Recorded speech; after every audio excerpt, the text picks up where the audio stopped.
مختلف صورتوں کے مختلف فضائل نبی پاک نے بیان فرمائے۔ حضرت علی المرتضیٰ شیر خدا رضی اللہ تعالیٰ عنہ فرماتے ہیں کہ نبی پاک علیہ السلام نے فرمایا ہر چیز کی ایک دلہن ہوتی ہے۔ دلہن بیوی کے معنوں میں نہیں، دلہن سجی ہوئی چیز کو کہتے ہیں، عرب کے اندر دلہن سجی۔ فرمایا ہر چیز کی ایک دلہن ہوتی ہے، تو فرمایا قرآن کی دلہن سورہ رحمان ہے، یہ سجی ہوئی صورت ہے یہ نا۔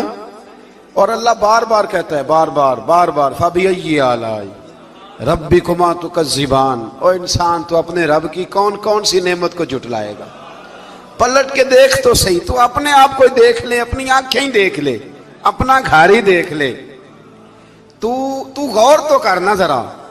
یہ بہت سارے لوگوں کو بڑی دشواری ہوتی ہے، وہ ہر وقت ہاتھ میں رومال پکڑے رہتے ہیں، کہتے ہیں جی میرے منہ سے کئی دفعہ قطرہ نکل جاتا ہے تھوک کا، تو کسی کے منہ پہ پڑ جاتا ہے۔ میں ایک تحقیق دیکھ رہا تھا کہ جو لبلبا ہے آپ کی زبان کے نیچے، اگر زبان خشک ہو جائے تو کسی کھانے کا مزہ ہی نہ آئے۔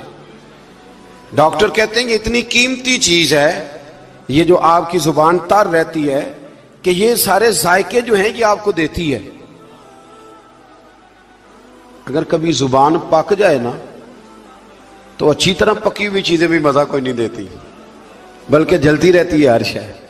اللہ نے جو بنایا ہے جہاں بنایا ہے کمال ہی بنا دیا ہے، اور فرماتے ہیں فَبِأَيِّ آلَاءِ رَبِّكُمَا تُكَذِّبَانِ، اپنے رب کی کون کون سی، تو کہاں جائے گا؟ اور شروع کہاں سے کیا؟ فرمایا الرحمن علم القرآن، فرمایا رحمان نے اپنے حبیب کو قرآن سے۔ حضرت علی فرمایا کرتے تھے کہ میں اگر قرآن کی تفسیر لکھوں تو کئی اونٹ کتابوں کے بھر جائیں، پھر بھی تفسیر ختم۔ ہم پرانی بات نہیں کرتے، یہ گجرات میں مفتی احمد یار خان صاحب نعیمی حکیم الامت رحمت اللہ، قرآن مجید کے ایک پارے کی تفسیر لکھی تو پوری ایک جلد بن گئی۔ ابھی پنڈی کے وہ عالم حیات ہیں جو کہتے ہیں کہ ایک پارے کی ایک جلد نہیں، ایک پارے کی تو 3-4 جلدیں بن جاتی ہیں۔ اعلیٰ حضرت فاضل بریلوی سے کسی نے کہا تفسیر لکھے، فرمانے لگے میں لکھوں گا تو پڑھے گا کون؟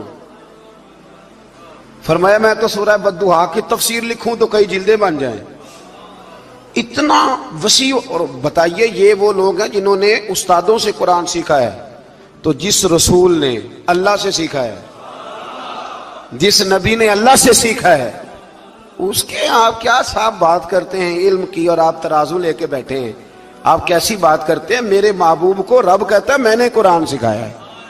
خلق الانسان، فرمایا پہلے قرآن سکھایا ہے، پھر میں نے اس انسان کامل کو دنیا میں پیدا فرمایا ہے، علمہ البیان، اور پھر میں نے اسے بیان سکھایا ہے۔ یہ بیان کون سکھاتا ہے؟ یہ قرآن مجید کہہ رہا ہے بیان کون سکھاتا ہے؟ کچھ دوست ایسے ہوتے کہتے فلانا آدمی مقرر ہے جی، تو کیا مقرر آدمی جو ہوتا ہے وہ بالکل فضول آدمی ہوتا ہے؟ اللہ کہتا ہے کہ یہ جو بیان ہے یہ بھی میں ہی سکھاتا ہوں، ہر ایک حصے میں ہر نعمت آتی یہ بھی اللہ ہی سکھاتا ہے۔ اور نبی کریم علیہ السلام نے فرمایا بعض بیان جادو ہوتے ہیں، وہ جادو ہی کر جاتے ہیں جی۔ کچھ لوگ ایسے ہوتے ہیں جن کا ایک جملہ انسان سنتا ہے تو ساری زندگی کے لیے کافی ہو جاتا ہے، اللہ تاثیر کی دولت عطا کرتا ہے۔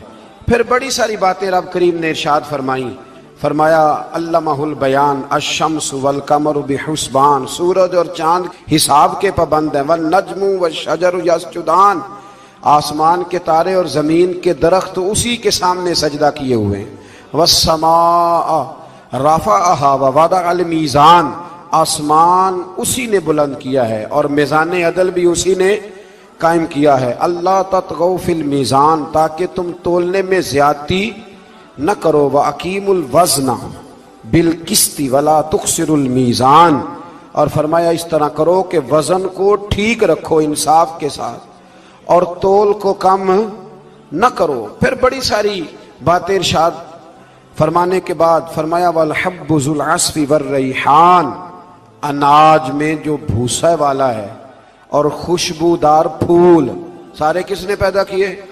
فرمایا فَبِأَيِّ آلَاءِ رَبِّكُمَا تُكَذِّبَانِ، تو تم اپنے رب کی کن کن نعمتوں کو جھٹلاؤ گے؟ فرمایا خلق الانسان من صلصال کالفخار، ہم نے انسان کو بجنے والی